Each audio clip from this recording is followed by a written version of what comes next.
میرا شوہر ہر روز رات کو مجھے آئس کریم لا کر دیتا۔ جیسے ہی میں وہ آئس کریم کھاتی تو مجھے نیند آنے لگتی۔ آدھی رات کو میرا شوہر کمرے سے باہر میک اپ کرتا۔ جب میں نے دیکھا تو وہ لڑکی بن جاتا۔ میرے پیروں تلے سے زمین نکل گئی۔ میرا نام ہیرا ہے۔ میری شادی کو 3 سال ہو چکے ہیں۔ شروع میں زندگی بہت خوبصورت لگتی تھی، جیسے ہر شام خوشیوں کے رنگ لے کر آتی ہو۔ میرا شوہر وقار ہمیشہ مسکراتا ہوا گھر لوٹتا، میرے لیے کچھ نہ کچھ لاتا، کبھی پھول، کبھی چاکلیٹ اور اکثر آئس کریم۔ وقار کی یہ عادت مجھے بہت پسند تھی۔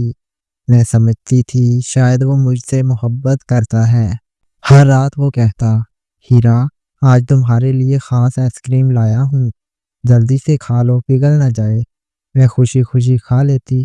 ذائقہ ہمیشہ الگ ہوتا، کبھی وینیلا، کبھی چاکلیٹ، کبھی اسٹرابری، مگر ہر رات ایک بات ایک جیسی تھی۔